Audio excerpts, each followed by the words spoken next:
Hello and welcome, everybody. Thank you so much for tuning in. This is Adam from Miller's Custom Guitars and the N+1 podcast. I'm so glad you could tune in today. This is the show where we bring on guests from all different hobbies and passions and obsessions, and we just talk to them about whatever thing that they are passionate about. We've had on people that make craft jewelry. We've had on musicians. We've had on artists and actors and comedians. And we've had on a number of my different family members to talk about the things that they're passionate about, including my sister Bethany. She was my first guest to talk about quilting. And we've had on my father to talk about his passion about doing less in music. And we've had on my wife to talk about her passion for homeschooling. And we've had on my brother-in-law to talk, who is a CrossFit gym owner and health fitness expert. And today I'm making the rounds for my family members. Today I'm so excited to bring on my middle sister, Allison. And she is not only also a CrossFit instructor and fitness expert, but she's also a mother of two with one on the way. But she's also a certified crazy person because she is doing her third home birth, and she is wanted to talk about it. Allison Muenkel, welcome, Allison. Thank you. I'm very excited to be here and very happy to be here. And I love you. I love you too, Allison. Welcome. And I wanted to tell this story because we were talking maybe, what was it, February maybe or January, and I was talking about the podcast. We were talking as I was driving home from work, and I was just talking about the show. We talk about a bunch of things, and I was saying, yeah, and I wanted to have Tim on the show to be about, to talk about CrossFit and health. And you said, yeah, and you could have me on the show. I was like, I definitely want to have you on the show to talk about, eating healthy or fitness. And you said, oh yeah, or maybe to talk about home birth. I was like, oh yeah, that would be interesting. Yeah. And you said, yeah, you could have me talk about home birth because I'm expecting it. I'm like, oh yeah, home birth. And I'm like, and I stopped. I was like, wait, what? Yeah. And you said, yeah, because I'm expecting again. And I was like, that's right. I'm like, what? That's how I told you. I'm like, wait, what do you mean what? Oh, that's right. That's how I told you. Yeah. I was like, wait, what are you talking about? That was funny. And you're like, yeah, I could talk about home birth because I'm expecting again. And it'd be a great subject because I'm expecting and you're. and I actually thought that was a great subject because for a lot of people, look, I would say for every parent, childbirth is scary, and it should be because it's a new thing. There's a lot of uncertainty. And I always say, if you're not a little bit scared to death, you're not doing it right. Becoming a new parent, it's scary, right? Yeah, I think a lot of people, they want to feel like they're navigating it in the best way and in the most knowledgeable way. So it's kind of like, where do you start? And there's so many different resources that are thrown at you in different accounts. So I think that's maybe not being scared, but just making sure, like, am I navigating this the right way? Am I going the right direction? Which way do I go? Right. I think I would say a little fear is healthy, right? It keeps you on your toes, right?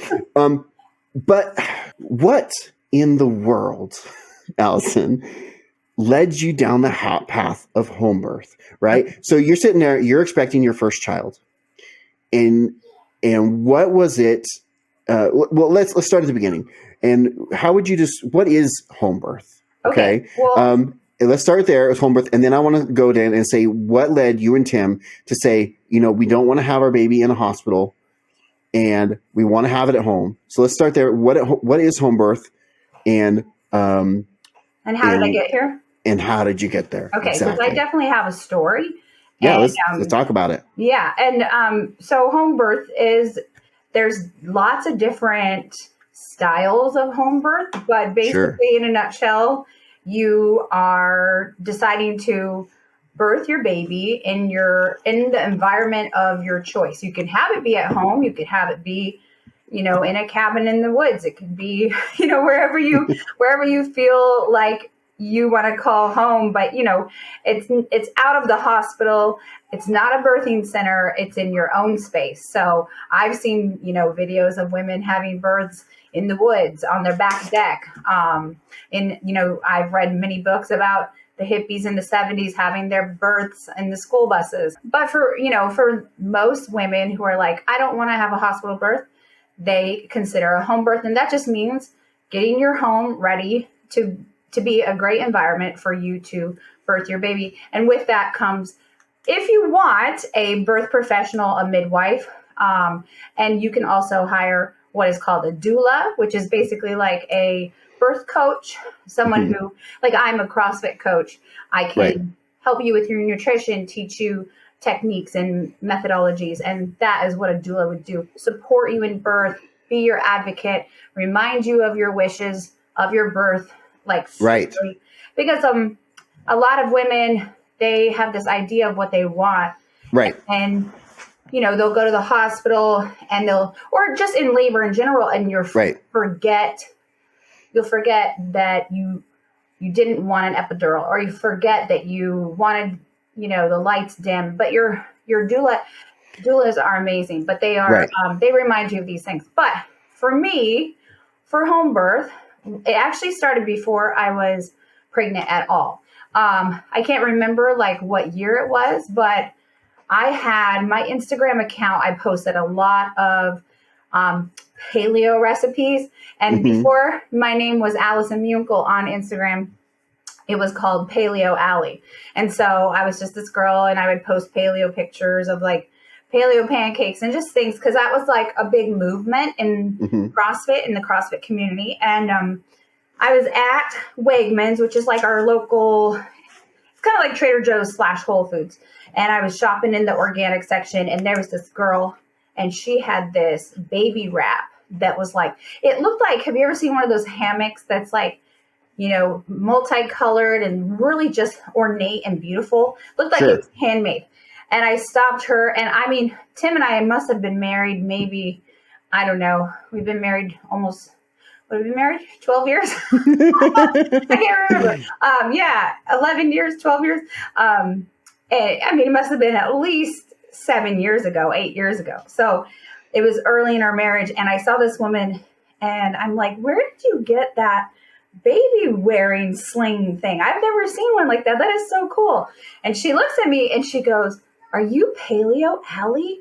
And I'm like, what? I'm famous? She's like, I follow you on Instagram for your paleo recipes.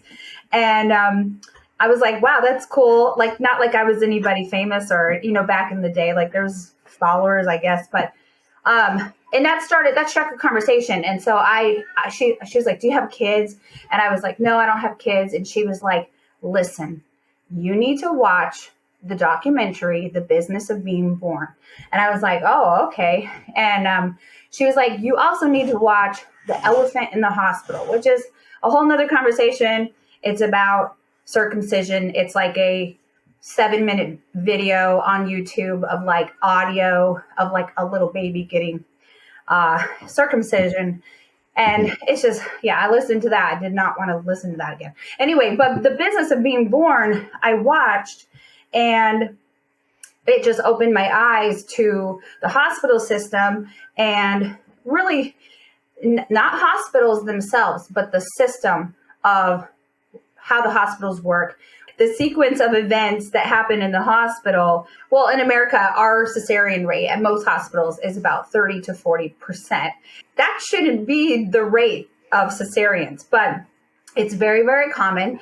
And you think about that, that's 1 in 3 women are having a cesarean for their birth, when birth is this physiological, normal thing that we have done for thousands or millions of years, however long you want to think we've been around. And so I watched this documentary, The Business of Being Born. And that is one of the OG old school documentaries that, you can buy it, I think, on Amazon for $14.99 to watch it. And I highly suggest anyone who is pregnant and watching this, just watch it to just kind of open your mind. But there's a couple other documentaries. Why Not Home is one of the newer ones.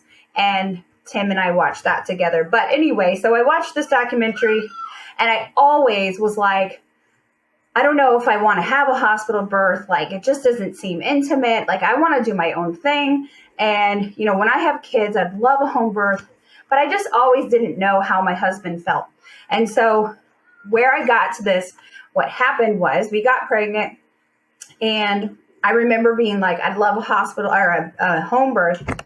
And my husband being like, the heck we are, you know, like, we're crazy. Like, what if this? And everybody says, Right. well, what if this? Like, what if something happens? It's like, okay, well, we're going to get into some of those questions later. Yeah. So Okay. I definitely want to address those questions. Okay, perfect. But, so he was kind of concerned, and I had no fear about it at all. I just was like, this is going to be the best, because what I know is that I have a 1 in 3 chance of having a cesarean at the hospital, and also just like not having my wishes be heard. So I knew that if I went to the hospital, you know, I have a 33% chance of having a cesarean and them not listen to my wishes. We found this hospital, a local hospital, and they had midwives and they had birthing tubs. And I was like, okay, this is kind of a cool option. It was like 40-minute drive.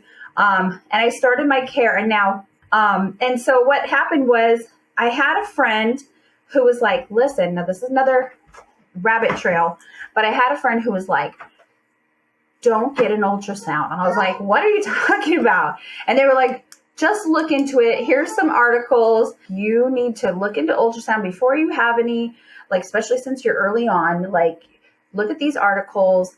And there was some by Chris Kresser. There was a couple different things that I read. And, you know, it was kind of like, basically it said, you know, ultrasounds have only been around since the 70s, and we don't really know the long-term effects. And everybody just is almost in this like test, this like, what's it called? Blind study. But anyway, so I remember saying to the midwife, she was like, okay, we're going to schedule you for your first ultrasound. And I said, well, I don't know if I'm going to have one. I'm still thinking about it. And she looked at me, and here's where it starts, Adam. Mm-hmm. She looked at me like I had two heads. Like, what do you mean you're not going to get an ultrasound?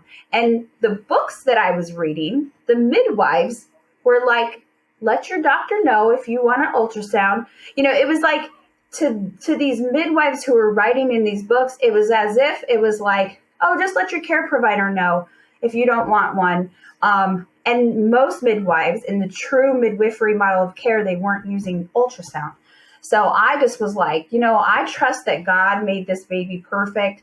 Like, I don't feel like I need an ultrasound. Like, I trust that this baby is healthy. And like, what is it going to tell me? What is it going to tell me? Maybe that there's Down syndrome, or maybe that the position is like bad, but like at 20 weeks, it's really right. At 20 weeks, it doesn't even matter. It doesn't really matter. And like, you know, they might find something like an abnormality in the heart, or maybe your placenta is blocking the canal that the baby comes out. That's called placenta previa. There's these things that it can't show you. But at the 12-week one, I was like, no, I don't need the 12-week one. So I skipped that. And they were kind of like, oh, you know, it was like I was giving them a hard time. And I was so nice about it. You know, I was I was not trying to be like high and mighty. I know my stuff. I read midwifery books. You know, I was just like, hey, listen, like I think I'm going to skip that. I'm not so sure how I feel about it. So we had a little baby moon and we went to Miami. I was 19 weeks, I think, when we went, and we came back, and it was Mother's Day, and I got a call from the hospital, and they were like, hi, is this Allison? And I was like, yeah. And they were like, we just want to let you know that we won't be accepting we won't be taking you as a client anymore. We won't be servicing you here at the hospital. And I was like, wait, what?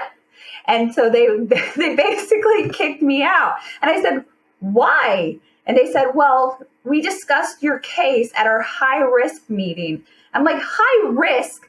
I'm like, I'm not high risk. Like, why? I'm like, you tell me right now, why am I considered high risk and discussed at a special meeting? And they're like, well, because you won't do the ultrasound. I'm like, I still wasn't decided. I'm not even 20 weeks yet.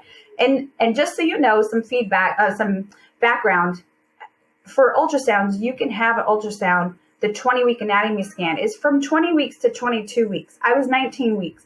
So I had this time, this window where I was still trying to figure out if it was for me or not. And they just were like, we don't want to deal with this. Like, this girl can go somewhere else. So that was really disheartening. And so what that left us to was, well, what do we do? Because the other hospital in town had a high cesarean rate, didn't have midwives, didn't have birth tubs. And that very week, I saw a post from a doula. She has a place in town called Natural Mama Place, I think. And she's a doula, but she was having this screening of this documentary called Why Not Home? And she said at the screening, there was going to be a couple doulas and there was going to be a couple midwives. It was going to be a Q&A, and it was going to be like, hey, come see if this is for you. And also she was, wanting to, promote her services. And so I was like, Tim, we should go to this. He's like, whatever, So we go, and this documentary called Why Not Home was all about nurses who work in the pediatric department, who are, nurses that, help deliver babies, and they are choosing home birth because they don't want to be in the hospital system. And it was really eye-opening to just see, from their perspective, all these women who, work with OBs. And that's another thing I want to address real quick is OBs. They are so skilled and so highly trained in birth emergencies. So they are ready for any kind of problems, but midwives are trained in birth, delivering babies, tracking your baby, they know birth inside and out. They know pregnancy inside and out, but OBs are trained in medical emergency. And so if I, you don't go to a eye surgeon for glasses or for regular checkups. You go to an eye surgeon for an emergency with your eyes. And that's kind of how I think a lot of people should start looking at OBs. Now, I have a friend who's an OB. She's great.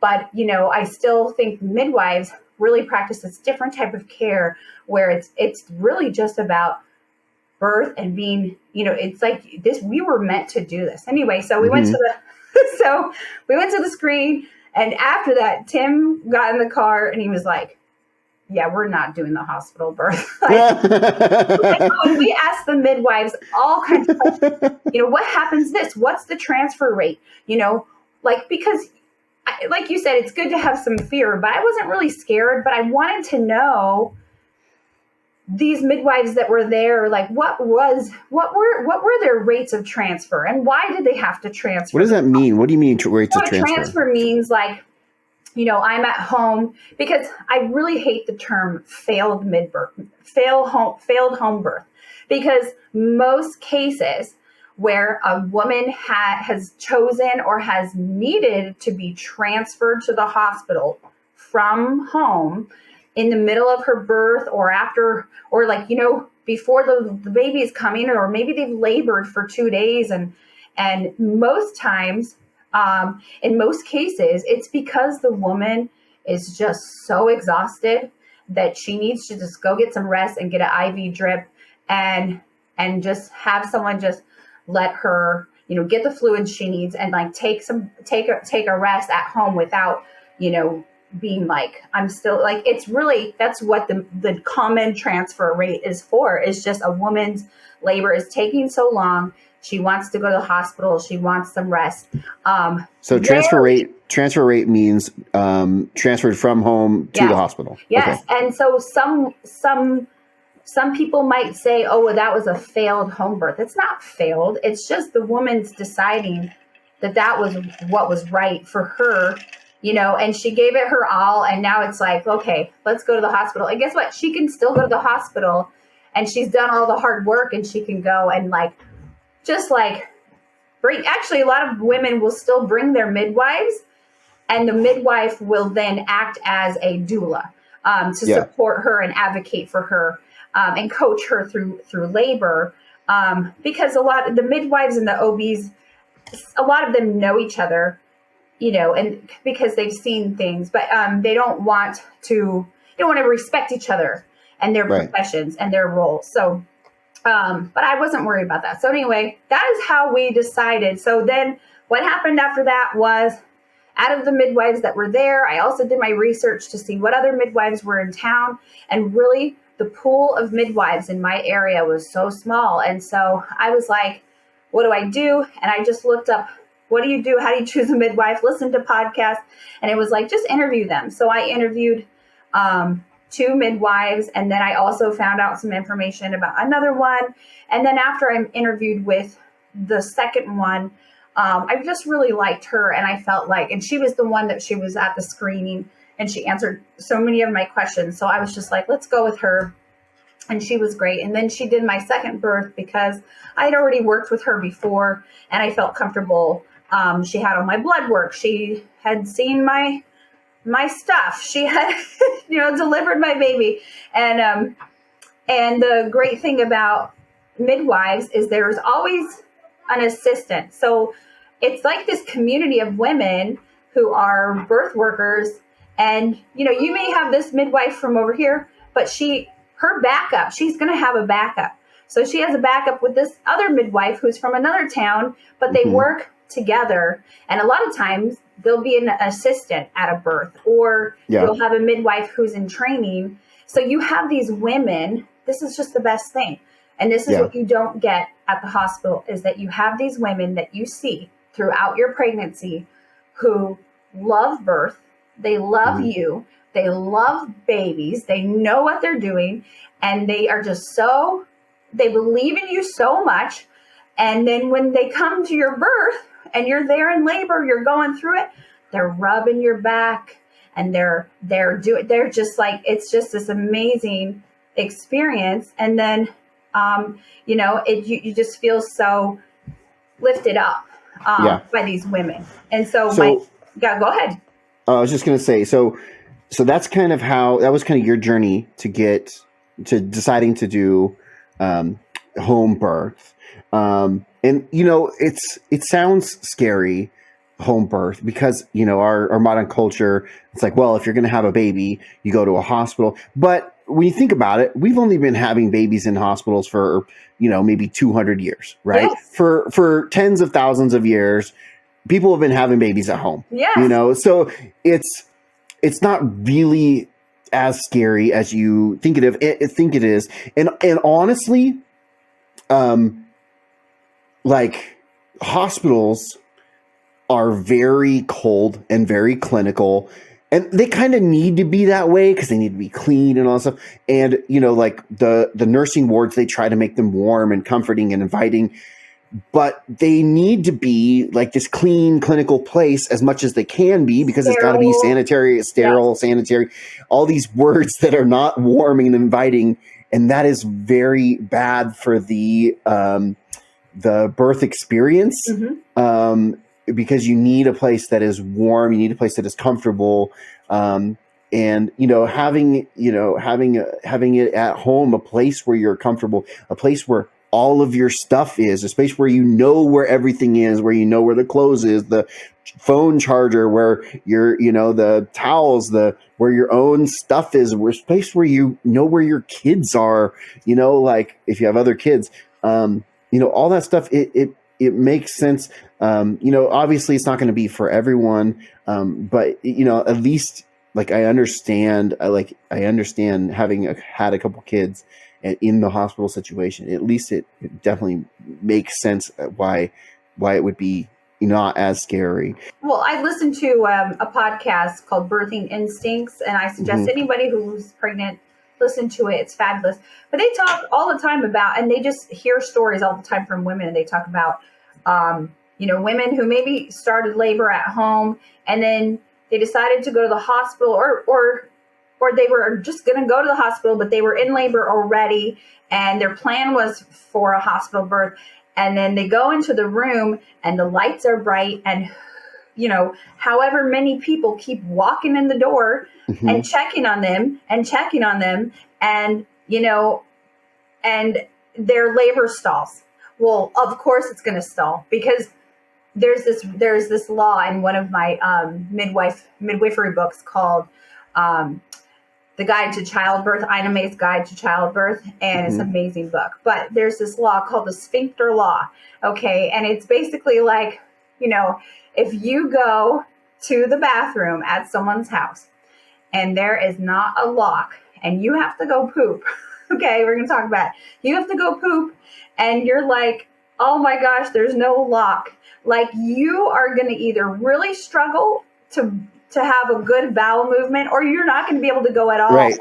And that's because the door won't lock, and it's really what your body does. And so a lot of it happens at the hospital, but like at home, that can even happen at home if the wrong person is in the room or you don't feel safe. But like with home birth, like you said, we know our space, but not only that, like I can labor down here. I can labor up here. I can close the bathroom and say, everybody get out of my space, which I did the last birth. I was like, I need you all to go downstairs. Like I had the whole upstairs. I labored by myself for like 4 hours. And guess what? That's what I needed. But I probably couldn't do that at the hospital. Well, and guess what? It's your home. So they have somewhere to go. If you're at the hospital, where are they going to freaking go? Right. You're going to go stand over by the nurses in the nursing station? Where are they going to go? At home, I'll just go downstairs. Guess what? There's a TV, there's food, there's stuff to do. I mean, like, but women, I would suggest that, they can put a sign that says, please knock. They can keep the lights off. They can lock themselves in the bathroom. There's usually a shower in the hospital room. Yeah. So they can just make that their sanctuary. But a lot of women they just don't know that they can make the experience at the hospital what they want, but they have never been told it's okay to say, no, I want this. I'm sorry. I could get into so many different rabbit holes with that, but they just need to figure out ways to, and also eating, like labor. Think of you climbing a mountain or doing a triathlon. If you have this maybe 2 days event, you're so tired, you're depleted, you need to stay hydrated, and you need to eat. And guess what? You might throw it up, but the hospital is going to say, oh, you can't eat. Why do you think that? Why do you think they're going to tell you can't eat? I don't know why. A lot of people don't know this, because if you're going to get anesthesia for your cesarean, you're not supposed to have food before you go under. So that is why they tell you not to eat, because there's a good chance you're going to have a cesarean. And so they don't want you to have any food. And so if you're in the hospital, sneak food in and get something to eat. But there's just a lot of stuff that my eyes have been open to, because I've been just so immersed in this. And the other thing is, you mentioned having your doula to remind you of your birthing plan. When we had babies, we had a birthing plan. And the thing is, the second you start labor, remembering the plan goes out the window. But that doesn't mean that you don't have a plan that you want to stick to. But remembering it, you can't remember it because you're busy. You're having a baby. And having someone else, especially a third party, that goes, this is your plan. And guess what? I'll tell you what, I'll take care of it. I'll remember your plan for you because you're busy. You're having a baby. I'm going to take care of the lights. I'm going to make sure you have this blanket. Like for Desiree, she wanted to, after she had the baby, before we took pictures, she wanted to put makeup on. Right? I love it. Right? She's like, hey, I just was in labor for all these hours. Yes. I'm going to look exhausted. Yes. I want pretty pictures holding my baby. And that's something in your birthing plan. I want that in my birthing plan. I want to look pretty holding my baby. So, hey, I want to move on with the questions. So the biggest question, and I feel like this is a really big question for this, which is, I feel like there's a lot of these. What are some misconceptions people have about home birth? I mean, what are some, and start with yours. What are misconceptions you might have had? And what are people, when you tell people, hey, I'm having my baby at home, what are questions people, I have questions here that I posted on Facebook in the Facebook group. I had, hey, what are questions you guys have? And so I'll have some of those, but what are some misconceptions you've had? I feel like I want to reverse that question to what are some expectations that I had that did not go as planned? Yeah. Because misconceptions, I think, we'll address that question first. And that is that, I think when I talk to women at the park Or I'm in a great mom group and, they all know I love birth and home birth. And they'll be like, oh my gosh, you're so brave. I'm like, brave? You're brave to go to the hospital where you have a 30% chance of like getting cut up, or, like all these interventions happening that aren't necessary. But the misconceptions, I would say, is that, like, I think it's more this fear that we have been fed from society, from movies, from just not really knowing, just like from the system telling us like, well, you need an epidural, like you're going to need that. Trust me, you're going to need that. Or that you can't do it without the drugs.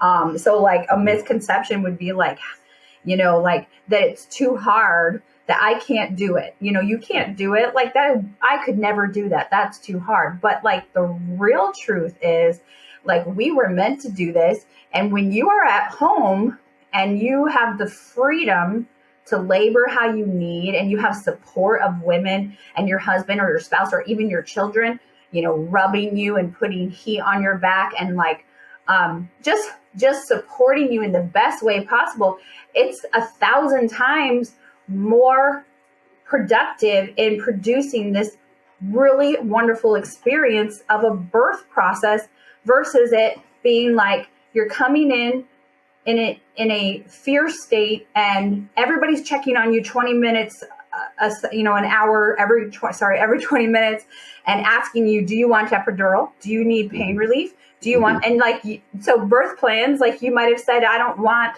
any of that, but they're going to ask you 100 times if you want it, if you're ready for it. Are you ready for that? Are you ready for that?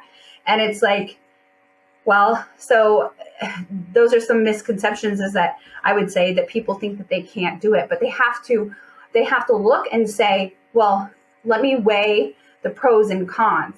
The pros of home birth are, it's intimate, and well, it's not just that, but it's like, it's so natural and it's so beautiful, and it's just how we're meant to do it, versus like, do I want to go to the hospital where someone might be ready for some emergency that could happen, but it's probably going to happen because of the sequence of events that arose from the system. I said, keep on saying system, but like, I've gone to the park 100 times.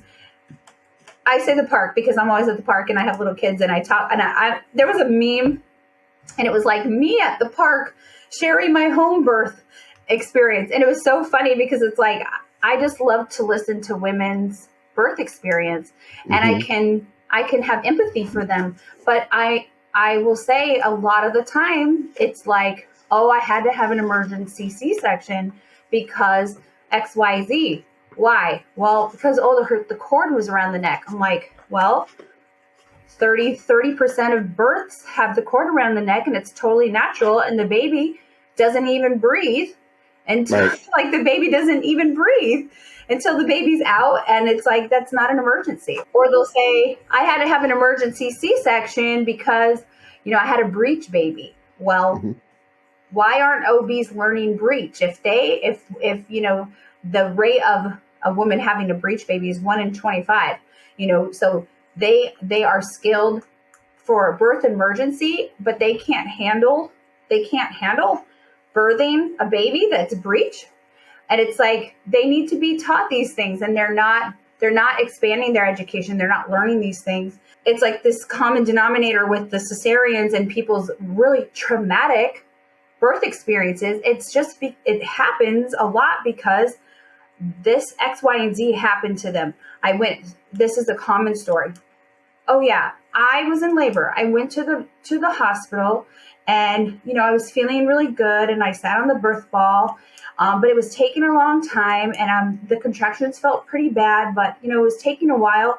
So they gave me Pitocin to speed up the contractions and to help labor along because I was taking a while, and they were worried about how long it was taking. It's like, why is there a time frame? Okay, first of all, why? Why do you think, Adam? Because these doctors have vacation that they book. They have to get home to their families. And if they don't get that birth in time for their shift to be over, they don't get paid.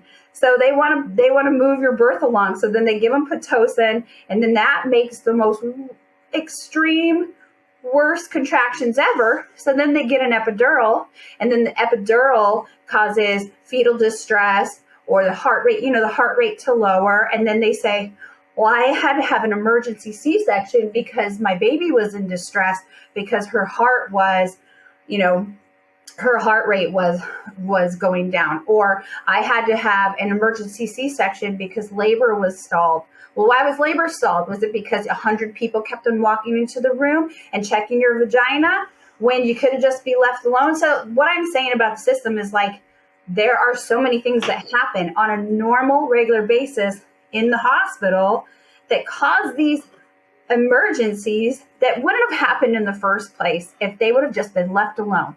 Okay, same thing with like the fetal monitoring and all the, excessive ultrasounds. It's like, that's not doing any good. So misconception is they think they're safer in a hospital because there's a medical team there. But I believe you're safer at home because there is no medical team there other than skilled midwives. And guess what? Midwives have Chinese herbs. They have Pitocin. They have stuff to suture you up. They have things that they can use if there is an emergency. And they are also trained. They know birth so well. They know the baby's position so well and maneuvers so well that they would know if you need to go to the hospital. So it's like, to me, it's safer because they know you so well. They know the baby's, everything about your pregnancy, they track to a T. They're so skilled that anything that is a small red flag, they would know right away. So it's safer to me. Now, one thing I want to say is like expectations of a home birth. Like, I thought I was going to have, a gentle birth. I thought I was going to breathe the baby out. I thought, so like I had expectations of like, not that it wouldn't be hard, but that like it was going to be euphoric, like you think of a home birth and you watch videos of these women, like there's a documentary called Orgasmic Birth. You watch a documentary like that and you kind of start envisioning like this dreamy experience. And guess what? It's kind of dreamy. It can be really dreamy. Okay. It depends on how far you get into that dreamland of like, there's women who like do visualization and stuff. I'm not really into that because I feel like God, I want at the center of my birth, not, doing some hypnobirthing. Not that I'm against that for someone else, but like, it's on the edge of like, I don't go there because I'm a Christian and I don't know if that's something I want to do. But anyway, expectations of the birth can definitely be different depending on what you're expecting and how much you've read and what you think is going to happen, because plan that you have, we talked about a plan, goes out the window, but you should still have one, but you should be prepared for anything. Sure. So that's what I would say. Expectations is that it's going to be too hard and that it's not as safe. And then my misconception was that it was going to be what I expected, which was not as hard and just totally euphoric. And it was really hard work. Yeah, sure. Of course it is. Yeah, it was beautiful. Cool. Okay, keep them coming. And then I had two questions from my Facebook group. And one, this is from my wife, which is that you had a pool. I don't know if it was a kiddie pool. I don't know what you did. But you had a pool that you used to help you with your birth. And my wife asked what you would do with the water afterwards. Yeah, so a birth tub is what they call it. It's birth tub. You could use a kiddie pool, but the midwives, they get them from like a medical company that's okay. That makes sense. Birthing. And we have a thermometer. First of all, I'm just going to kind of give you some information. So if someone's considering this, they can. This is my misconception. It was not a kiddie pool. No, it's not a kiddie pool. They're birth tubs, and they are cleaned and lined and very comfortable, and you can put things in them. But they keep them a certain temperature. You have to use a marine hose, which is like the hose you would hook up to a camper or a ship. you can't use a garden hose. It has to be Okay. very sterile. And so you use a marine hose, and you just have to make it long enough that it can go to the bathtub, wherever the closest one is, or a sink, if you have a faucet. And then the birth tub has a pump that pumps the water back out. And, sometimes women have these births and they birth the baby out and the water stays clear and it's just like a little cloudy. And then sometimes you see them and they're brown, and it's really just depends on like what came out of, and like sometimes babies are born in caul, which is like in the sack, I would say. It's like really different. I've always wondered these things too, but it can just change. But yeah, they have a pump and it pumps it out, and then they get to town and clean it. And it's usually when you're on the bed and you're doing your first nursing, and the baby's been born, and then usually they get you out of the tub so you can birth the placenta not in the tub. Yeah. And that usually happens on the bed or standing up, but usually on the bed. And then, you're nursing your baby, and then the placenta comes out and they're cleaning up the pool. And, like I said, there's usually an assistant and sometimes a midwife in training. That's what I've had at my births. And it's kind of amazing because it all happens and you don't notice any of it. And then before you know it, it's been about 3 hours and they're like, okay, we're going to go home. And here's your baby. And we're so excited for you. And you're like, oh, that's it. And then they're like, well, we're going to come back tomorrow, and they make sure you know how to nurse. And but that's what's the best. That is something I definitely want to mention. That is the best part, is like you have this baby in your home, and then you get on the bed, and then you're nursing it, and then they, the cord blood is like all in the baby, and then they cut it, and you cut the cord, and they weigh the baby, and they check the baby, the scores. I shouldn't say the right name, the agar scores. That's not the right word, but you get what I'm saying. Right, the baby health score or whatever. They take the blood sample, which they don't have to prick your baby. It's like that at home, they don't have to prick the baby for the blood. They can just take the blood right from the placenta. There's enough blood in the placenta to check the baby's blood type and do all of that. And you're just getting to know your baby, and then they clean up, and maybe your husband brings you my husband brought me some delicious banana bread after birth. And it was like sitting there with banana bread and this new baby. And then they clean up and they check you and they're like, okay, rubbing your back. It's time to go. And it's just like amazing. So I would love to hear. I got one more question from the Facebook group. This is from Serena Barth, one of our loyal listeners. Hi, Serena. Friend from church. And she wanted to know, because you're doing home birth and there's no pain management, what do you do for pain management? You just tough it out, grin and bear it? Well, so I think for each woman, it's different. This is where like a doula would come in. There's different maneuvers that you can do to ease pain. And so some of the different like positions for labor, you can hold a scarf that's like tied over the door and get in different positions. You can walk around the house in labor. You can, there's the one that's called shake the apples. And so let's say you're on your bed laboring and you put your head down on the ground, and your midwife or your doula kind of grabs your hips and just shakes them like an apple tree, like the apples Really? come off. Like shaking the apples can feel really good. There's one called rebozo, which my husband hates doing on me because it's tiring on his shoulders, but it feels so good in labor and when you're pregnant. And it's where you wrap a scarf. You wrap a scarf around the belly and you get on all fours, and he's holding the scarf and he kind of, shifts the movement like this, and it pulls the baby up and it makes room, and it just kind of jiggles the baby in there. And it's I'm going to make him do that tonight too, because that is like after raking the yard. And man, I could use that tonight, but he hates it because he's like, oh, fine. Okay. But wait, what I was going to say is though, so those are some techniques, but really what happens in labor is when you're deep in these different stages of labor, a lot of times the women at home will nap.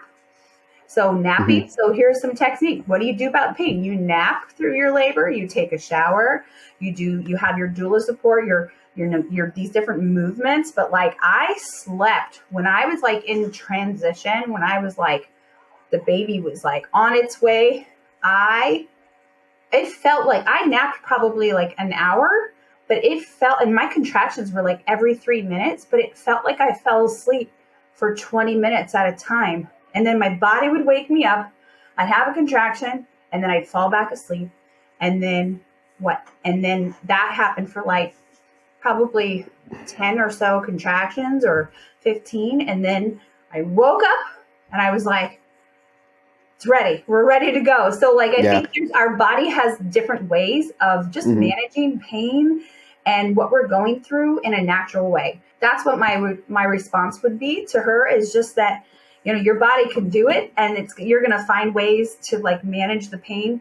And there are things that your providers can do to help, but it's just, you just got to go through it. And it's the pain. And here's the thing. After the baby's born, you don't remember it. You just like, it goes away. You feel something, there's oxytocin and endorphins, and you're holding your baby. And yes, it might be sore down there, but like if it was a really healthy birth, like it just feels so good. And you're just like, I remember I was like, I'm never doing that again.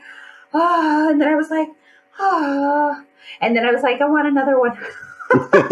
I think it's scientifically proven that that a woman's body releases a chemical that makes them forget the pain of childbirth. Yeah. So so that they will do it again. Yeah, and there's like herbs and there's creams and stuff there. There are some things that midwives have that can like numb. There's like, what's it called? Nitrous oxide. Some midwives have nitrous oxide, and women, when they're really having bad labor, you know, they'll just do a little bit of nitrous oxide. So there are things, but I never use that because I was like, no, I got this. Okay, so listen, we're gonna have to get going. We got quite a lot of questions left, and we've already been recorded for almost an hour. So we'll do a shotgun round. So we'll try to stick to kind of shortish actions. I want to hear those questions. Maybe I can answer them short. No, that was all the questions that we had from the Facebook group. Oh, okay. So we'll go to these are my scripted questions. So what are some of the biggest challenges that you've faced while doing the home birth? No. Okay. Or have you had any bad experiences or? No, I never had really. Okay. So the biggest challenges were my own fears about how my family would respond to me not like having a home birth and not having a hospital birth. So like we didn't tell my husband's parents at all because I was worried that my husband's dad, with his anxiety, was going to send us an email every 5 days and just be like, why, you know, people don't understand. So so that was one like little hurdle. I was just worried about my family, and guess what? They didn't care. I should have told them, because it turned out they didn't care at all. My cousin has had a home birth, so my side of the family was pretty supportive, but I just was kind of worried about his side of the family. I was more concerned that you didn't get an ultrasound because I wanted to know what kind of baby it was. Oh, like, so I ended up getting.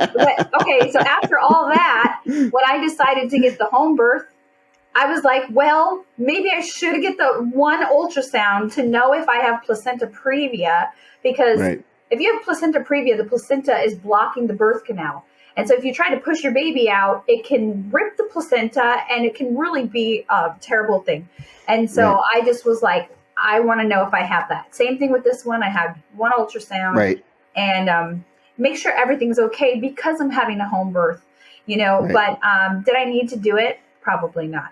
And then, so just that was like the first little thing kind of internally that I was struggling with was like, what is my family going to think? And am I going to get negative feedback from them? And then the second one was with my first child, Evelyn, she was posterior. That's where, if you think of just like the baby's spine is against my spine, and her face is facing you, and her hands are like this. And I did all the different techniques to try to turn her to the left. And she was starting to churn, but really and then what happened was when I had my labor, usually with a posterior baby, you have really bad back pain. And that's kind of the red flag that your midwife would be like, okay, labor has stalled. She's got really bad back pain, but I didn't know what back pain was compared to this crazy labor pain that I was experiencing. So to me, it was just labor. And then what happened was I ended up having to get on the bed, and I laid on my side, and she finally came out, and she was totally facing backwards. The baby will come out head down and then turn to its side and rotate. And she came out with her eyes staring at me, basically, but she would, her eyes were closed. But basically it was like, you'll see the back of the head emerge, the top of the head, then the back of the head, and then the baby rotates. But she came out with, her eyes, her head, and then it was like her eyes, and then her nose, and I have this picture. I have a picture of her coming out, and she's facing me with her arms like this. And that's another thing. Get a birth photographer if you're okay with it, because it's really cool to see those pictures and even show my kids and say, "Look at you. This is when you were coming out." And they are like, "That's cool." And there you go. You can teach your kids about anatomy and how it all works at a young age. And especially if they see it, if they're there. Awesome. I'm going to rearrange the order of some questions because I want to save one for a little bit later. But so this is going to be your third home birth coming up. Okay. Yeah. I was going to ask you, I always forget. I'm really sorry. I should know this already. But when are you due again? July 29th. 29th. You got like 2 months. Month and a half. 9 weeks. Like 9 weeks. Yeah. Oh my gosh. 2 months. 9 weeks and like 4 days. What? So this will be your third one. So and what do you... Due dates aren't real. So it right. could, yes. Right. They're not real. Exactly. They're not real. What do you consider the Allison signature move for home birth? Right. You're like an old veteran this time. So you're okay, I'm doing this and I'm definitely going to do this one thing. Like one thing. I know you're going to have the whole get up, but tell me one thing that you definitely got to have this time. Well, there's nothing I would do different at all. But there's things that I know that are going to happen based off me knowing my birth. And that is I'm going to puke in the shower. I'm going to be in the shower and I'm going to puke. And that is when it starts to really get serious. And once I puke, it's go time. Yeah. I mean, it is like the sign, and it happens for a lot of women. So I know that I'll probably puke in the shower. If not in the shower, it'll be somewhere else. But I sip on this electrolyte drink that I make. It's kind of like a lemonade, and oh my gosh, it tastes so good until it doesn't. And then I puke it all up, and then I'm like, we're having this baby soon. And then the second thing is that I'll be napping 100%. I'll be napping again on the bed, because it's really, with the first birth, I did it in the tub, which was a mistake because I was not moving my body and I was staying in the same position. But you can take a nap, and it's just so rejuvenating, and it kind of gives you that second wind. It's like you're climbing a mountain, and you're like, we need to take a rest in this cave and just nap real quick before we get to the summit, And then the third thing is that I will probably be kicking everybody out again of my room. And it's just like there's so many voices, even though they're supporting you. And even the kids, I just get out of here. Just get out so I can do this. I'm going to shut the doors. And maybe this time I will have my husband do some rebozoing in labor. We never did it in labor. And I would love the shake the apple trees in labor. So I think I'll be doing that. And making a playlist, it sounds like, a lot of women love that, but it takes so much time and effort to get the right songs. And what if you're not in the mood for the songs that you chose? So I think about that a lot, is I have 2 months and maybe I'll make a really good playlist, because music and smells and sounds can really change your birth experience. And with Evelyn, I had candles. It was at night. It was in the middle of the night. It was 12:45 in the morning. And I had candles, and it was beautiful. And I had a essential oil that I love called Valor, which is supposed to be good for the babies as well, their nervous system. But with Annie, it just came so fast. It was in the middle of the day, and I wasn't thinking about any of that. So what I love some candles? Yes. Would I love some essential oils this time? Yes. And I would love some music if I would like the music. So I don't know about that. So those are the things: puking, napping, rebozo, music, oils, and candles. Cool. I don't even know if I should ask this question because I feel like the answer is so obvious. But what is your favorite or best moment doing home birth? Okay, so my favorite moment obviously is like when the babies are born. You know, it's just like you've created life. It's just so beautiful. You've worked so hard for so long. Yeah, you worked so hard. But with Annie, my second one, she was 9 pounds, 13 ounces. Whoa. And I got in the tub and they were like, stand up, stand up. And I was like, why? Okay. And then, you know, she kind of dropped out. So I was in the water, but it wasn't really like a delivery in the water. I was above the water. So they passed her through. And then I kind of had to sit down, or like I was on my knees, and she was so big and I was so tired that I just held her, and I wasn't ready to even look at her. I just was like, hold on. Hold on, okay? Like, give me a second. I was like, and I don't feel bad about that, because some women, they're just like, it's like you give them their baby and they're just like, oh, and they start crying. And I kind of felt like that, I kind of felt like that with Evelyn. I was like, give her to me. Like, she's fine. She wasn't making a lot of noise, which the doctors at a hospital right away would take her and suck her, and I was just like rubbing her, and I was like, she's That's what fine. they did with Elena, because she cried for like a second and then she didn't cry. She was like grunting, and they took her into another room for like 2 hours. Yes. It's for like, observation, and we didn't have our baby. It was kind of weird. Yes. It's so, that makes me so sad to hear that. But it's like what the baby needed, like you probably just needed to rub her, or maybe a lot of times the mom will, like, let's say this is the nose, she'll like just suck.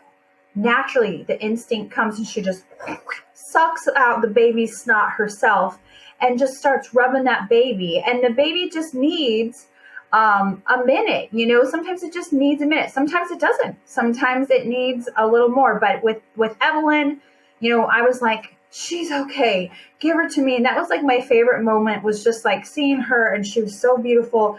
And I was just rubbing her. And then with Annie, I didn't really have that same exact moment right away, because she was so big and it was so hard, and I just needed to carefully sit down, and I was like so tired that I was just like, hold on a second. And then I turned her around, and she was just beautiful, and she was floating in the water. And so that's like, of course, the obvious is just like when you see your child and you're just like, you know, wow, like we created this perfect little person, and, you know, God brought this little child into my life, and I'm, you know, it's just beautiful. But it doesn't have to be immediate. So those are my favorite things, obviously, seeing your baby for the first time. But just feeling like you're in control is like one of my favorite things. It's just home birth is like, you are in control. You were meant to do this. And do I love the pain and the contractions? No, like, no one does. But I love the process. And when I'm done, I'm just like so proud of myself and proud of my husband and proud of my baby. And I'm just like, we did a good job, baby, you know? Yeah. Nice. Okay. So I got just a couple more questions here. So do you have any advice if someone is expecting or planning on expecting and is maybe considering the home birth route? Just give me a couple quick pointers for that person that might be listening right now. Yeah. So I think there's lots of different resources. First thing I would do is I would buy the book, Ina May's Guide to Childbirth. That is a fantastic birth. The first half is birth stories, and these stories they will open your mind, and they will make you realize that this is a beautiful thing that you can do. The second half is teaching you about birth and what's normal and what you will find in the hospital and what your midwife will do, and that really educated me. Now there's a lot of other books that you can check out, but that is like a staple that is like rock solid information, and it's written a kind of a long time ago, but I would check that out. I would watch the documentaries, Why Not Home and Business of Being Born, Business of Being Born is directed by the woman Ricky Lake. Do you remember her? She Sure. had a show. Yeah, I remember. Daytime show. So she directed that. And then I would find a great podcast. I love the Birthful podcast, but my favorite is the Birthing Instincts podcast. And those hosts, you have one who is an OB, and he is a breech expert. And then you have the co-host is a midwife, and they talk about birth experience. They give you so much information and knowledge, but also you hear these birth stories, and they just break it down to you, like what is happening, why, what makes sense, and what you should look out and what you can do differently. Spinning babies, I would look at spinningbabies.com for helping balance your baby and your pelvic floor and just all the different movements. But then also, like, finding a midwife, it kind of takes some work. So for me, I had to search on Facebook and find, like, I joined I'm in northeastern Pennsylvania, and we call it NEPA. So I found NEPA area Homebirth, and I found Scranton area Homebirth, and then I found Pennsylvania Homebirth groups, and I joined them, and I asked who are the midwives and, like, who are the doulas, and then also Right. there's websites that are like, find a midwife, but some of these midwives are so kind of like underground, which is a shame. But they just, they want a small amount of clients, and it's kind of word of mouth. So if you find a doula and you can get to know a doula, she'll know who the midwives are available in the area. Find some Facebook groups and then start interviewing them. Ask them, what is their philosophy on birth? What are some, I asked my midwives, how far into pregnancy am I allowed to be your client? Can I go past 42 weeks? What if I have twins? Will you treat me if I have twins? If we find out and we track the baby and we find out the baby's breech, like, are you going to make me transfer to the hospital? Or are you skilled in breech? These are great questions to ask. A lot of times these things don't happen, but it is wonderful to know, okay, I found a midwife that I really like, and she seems to have the same philosophy on birth. And also, she'll let me do a VBAC, which is a, vaginal birth after cesarean. Like, these different things are hard to find, but you might have to really dig and search and even go out of your network in terms of, like, maybe you have to drive an hour away to get someone who is skilled in a vaginal birth after cesarean to get what you want and get that experience, but it's worth it sometimes. So those are the suggestions I have. You might have to rewind this and play them all over and take some notes, but that's what I would say. And then lastly, ask your hospital. If you're interviewing and there's midwives there, here's the thing about hospital midwives is they work under the OB. So it's like, even though they're a midwife, they're not the same as a freelancing or free practicing midwife. They have to follow basically the rules of the OB who's in charge of that, department. And so as much as they like to do midwifery practices, they still have the medical model that they're following. If you're going to go to a hospital or a birth center, ask them what is their cesarean rate. Ask them if they're going to make you do a cesarean if your baby's breech. Are they going to let you try for vaginal birth if you have twins? What are some red flags that are going to make them say you have to have an emergency cesarean? Are they going to let you delay the cord clamping? There's lots and lots of things that you have to research. It kind of takes time, but guess what? You have 9 to 10 months to really educate yourself by listening to some podcasts, start writing down your questions. And one thing I will say is you can change your provider anytime you want. I found a midwife at 22 weeks. I was, halfway, how many weeks? Yeah, 40, halfway through my pregnancy. And there are women I've heard of changing their provider to a home birth in week 38, Wow. Or even at the hospital saying, you're fired. I'm not using you anymore. I want a different doctor, because the doctor or the nurse was just refused. You can fire your nurse, you can fire your OB, and you can switch. It may be difficult, but you can do that. Even in labor, if a nurse is just driving you crazy and asking you and all these different questions and wanting to poke your baby and whatever, and you're like, you can say, get out of the room, you're fired. So you really need to just be empowered and know that you have advocate for yourself and find support. I find my spouse to be, you know, my rock solid support who will back me up, and doulas do that too, but that's why the plans go out the window. But really, like, if you are educated and you advocate for yourself and you're really informed, you can really have the experience that you want. So that's what I would do. Okay, so we have a segment on the show called Let's Get Into It. And you texted me and said you maybe had an idea of something that we could do on the show, maybe? Yeah, I don't know how we would do it, because really it would involve like you being pregnant or your wife. Look, I got a big old belly. No. Look, hold on. Look, I got this big old belly here. Come on. Come on. But I don't have a scarf with me. I have like a blanket. I can kind of show you. Let's say you have a scarf, and I don't know if your wife would want to do this to you right now. Okay, so if I had a scarf, I would wrap it like this, and you don't want like a huge blanket like this, but I would wrap it like this to kind of like make like a hammock for my belly, and then I would have my spouse or my partner hold the blanket, the scarf. I would have them hold this while I carefully get on the ground. That's what I was going to say to you, is if you want to try to do that, you'd get on all fours. Can you see the bed right here? Yeah, you can see the bed. Okay, so you'd get on all fours like this with the blanket around the belly, and your partner, I'm not going to stand up, but they would stand up and they would kind of pull the blanket and do like a bicycle movement. So like while you're pulling it up, you're shifting your hands very gently in this bicycle motion.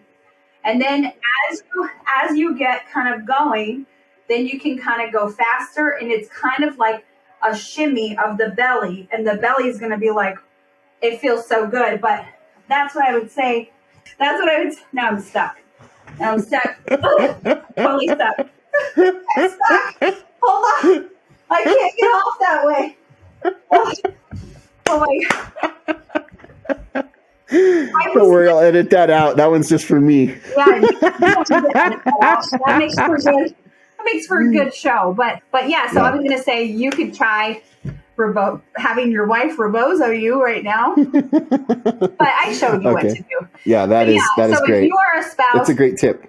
Yeah, if you're a spouse to someone who's pregnant, it is literally the best thing that you could do. Oh, I want to add one last thing, is if you're pregnant and you're considering home birth or even a hospital birth, invest in they're $14, $15. It's called a fetoscope, F-E-T-O, fetoscope. It's like a stethoscope, but it's for listening to your baby. And on the Spinning Babies website, you can go to birth positions, and they have a thing called belly mapping. So a lot of these women will say, oh, I went into labor and then I went to the hospital and we found out the baby was breached, and so I had to have a cesarean. Or, oh, I had a home birth and then the baby was coming and we saw feet and the midwife made me transfer. It's like, oh, but guess what? You can totally know ahead of time yourself at home and know how to track your baby's position, listen to the heart rate. You can see if the heart rate is normal. And it's also a wonderful bonding experience, but you just put it in your ears and you just listen for the heartbeat. And if like your belly button is in the middle, the heart will be down at the bottom. You know your baby's head down. If the heart rate is up at the top, you know you have a breech baby. But you can also palpate the baby and feel the kicks and kind of determine where the baby is, and if you need to do some balancing movements and techniques from like the Spinning Babies website. So it's a great tool to help, be informed on your own progress of your baby's development, and make sure you're finding balance and like not be scared. So a lot of women are so scared of whatever, but just like knowing yourself and your baby just with a simple tool as a fetoscope. Okay. Cool. All right. So I feel like this is the most obvious answer to this question of any of my guests that I've ever asked, which is the name of the show, which is N+1.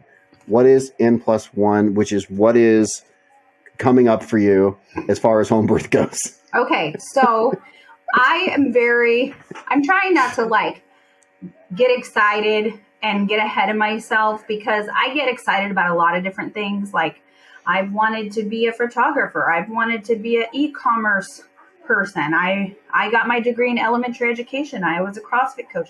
And I think you can be a lot of different things in different seasons of life. And sometimes you think you want to start something and you're like, I don't want to do this. And I think it's totally fine. But I have talked to my midwife and my husband on multiple accounts about becoming a midwife. And no way. Yeah. And like, what does that entail? Like, how long is that going to take? How does she do it? My midwife has 8 kids. She's a homeschool mom. Oh my goodness. That's what I'll be. And, you know, like, how does she do it? And realistically, how much is it pulling her away from her kids? You know, how much time is it taking? Like, how smart do you have to be? I feel like I'm pretty smart when it comes to this stuff. And I'm the only person I know, like at the park or in a mom group, who can talk about this stuff so in depth. And it's how much training is there? You probably a lot of training, right? There's different types of midwives in the state of Pennsylvania, and each state is different with how you can become certified. But, you know, my midwife, she got certified in 3 years. And what she said, what would happen is I would start studying with, you know, there's different schools that you can sign up with, and it's all virtual. But then you would find a preceptor, which is like, you know, your mentor, and you would just start going to births. She's like, Allison, it would be great. So you just start going to births if these moms are okay, and be like, hey, we have a student, and just start seeing if like you can fit this in your life, if this is something you're feeling good with. And if, you know, you're not freaked out by birth, I'm like, give it to me. I'm like, I would love this. The only thing I'm like, I don't know, is like taking blood from someone. But there's a couple midwives I know who are like, no, we just send our clients to go get blood work. Like, we don't do that. I don't do the blood work. I'm like, okay, cool. But then there's times you might have to suture a woman who tears. But that I feel like I could do.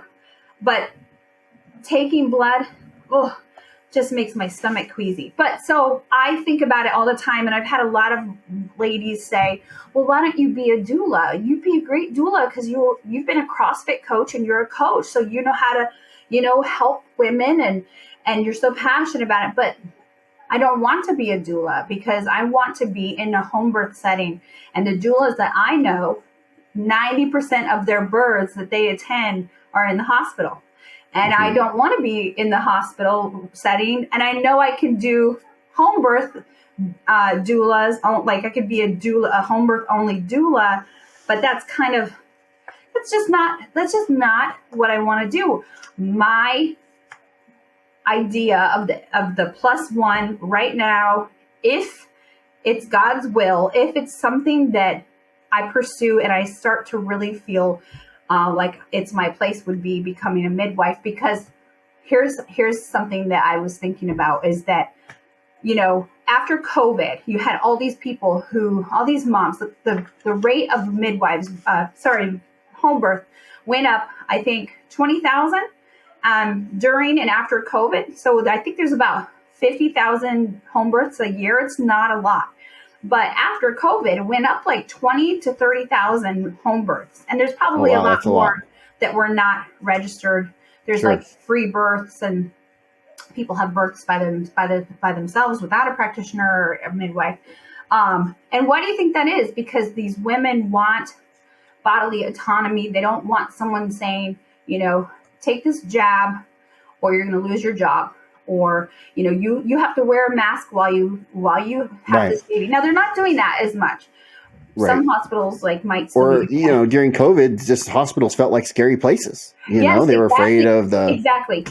Yes, and a lot of these poor women, they couldn't even have their spouses there, you know, or a doula. They had to labor by themselves. Like, no wonder women were searching for something else. But so I have thought about this, going you know, if I ever wanted to do missionary work, and I was a midwife, a trained midwife, and I went to, another country. You could go anywhere. I could and go still do that. anywhere and have this skill that is so natural and really be change for women. And it doesn't have to be missionary work, but I was just thinking about that because I've always thought about doing missionary work, but in this season of life, it's not going to happen. But like, imagine going to a country where they just have the worst, birth care and being someone who's just helping deliver. Yeah, who babies. can just share love. It'd be amazing. So that'd be amazing. And then also, like, I think in the future, the country is going to value. I think people need skills, and this is the kind of skill that needs to stay around. I think this midwife community needs to grow. And so part of me just feels like called to do it. But then a part of me, has apprehensions. Like, am I going to be there for my kids? When would I study? Are they going to feel like I'm gone? Who's going to watch them if I have to go to birth? And, we have a business that my husband runs. And so part of me is like, oh, I don't know if I could do it. But deep down, it's like, I would love that. So that would be my N+1 is that I would love to be a midwife, but I really don't know. And so, I'm not saying it won't happen, but I'm not saying it will. So I think it'd be great. That's awesome. Well, Allison, thank you so much for coming on. This is exactly why I keep bringing my family on, because I have many different family members who are passionate about all sorts of different amazing things. This is exactly why I brought Allison on. I mean, we could have her on again to talk about, healthy eating, which she is an expert on. And I'm not just making that. She's literally a certified expert on healthy eating. We have studied our whole lives with health and nutrition. Right. But that's not what we're talking about today. But Allison, thank you so much for coming on. How can people get in touch with you? What's your Instagram? What's your Facebook? How can people follow you if they want to follow you? Well, I think it's set to public. It's Allison Muenkel on Instagram. Allison Muenkel. Okay. Muenkel. Allison Muenkel. And then on Facebook, it's the same thing. I think I'm pretty private on there, but I have like a YouTube channel that has like 5 or 10 videos. There's one video that has like 30,000 views. Oh, that's nice. About how I quit drinking and why I quit drinking. Go watch that's it. Awesome. But yeah, that's like, I'm not really on there because I thought I was going to be a YouTuber. And then I was like I said, I was just like, this is not for me. Right. And then they can also follow the gym, right? It's Keystone CrossFit. And I'm on there. I have like a coach's profile, but really right now I'm a full-time mom and I have nothing to do with the business right now. Right. But it's still a family business. Tim was on a couple weeks ago. Into it. Yeah. And, if the kids were in school and Tim was like, can you come back and coach or help me run, administrative stuff, I would totally, or even nutrition coaching. I would just be right back in a heartbeat. But at this time, I'm like enjoying motherhood, and he's running the gym, and he kind of likes it without me there. I won't tell him he said that. Okay, listen, we're going to get you out of here, but I got 2 silly questions I ask every guest. Okay, I want you to tell me a short story, sentence or 2, and casually drop the name of the most famous person you've ever met. Oh, I don't know. Joey Fatone from, what's he from? NSYNC? No way. Yeah, I met him at a casino. Tia Carrera, is she from Wayne's World? Is that her name? Tia Carrera. I waitressed to her. She was like the really beautiful, like Hawaiian looking girl in Wayne's World. Not Wayne's. Yeah, Wayne's World. Yeah. She's in a couple other movies, but I waitressed her. And what's the other guy? There's like a mafia guy who was in a couple Soprano movies and like The Godfather that I used to waitress for. Who's like kind of a local mafia guy. I forget his name though. Yeah, so that was not important to mention him. That's awesome. Paul Servino. But I don't count him. Like Tia Carrera, I think that was her last name. Yeah. She was the one I actually spoke to and had conversation. Joey Fatone was just like right there, and I said hello. And I didn't think he's cool, so I was like, who cares? Yeah. Right. Okay, last question, we'll get you out of here. What is, in your opinion, the greatest all-time cartoon theme song? That's a silly question. I know it is. Get one. I mean, No, I don't that's know. this is my favorite question. Doug? Doug? Yeah. Do do do do do do do do do do do. That's like the best song. Oh, okay, Doug. I did not expect a Doug from you. Louis like, it's Doug. Okay, well, thank you so much for coming, guys. Make sure that you like this video and subscribe if you're on Facebook. If you're listening on audio, make sure that you follow this audio podcast. And if you're considering home birth, maybe give it a shot if that is kind of your thing. If you've enjoyed this episode, make sure that you share it with someone.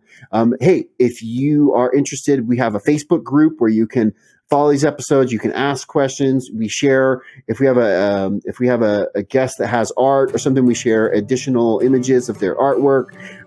Otherwise, until next time, everybody, don't be a jerk.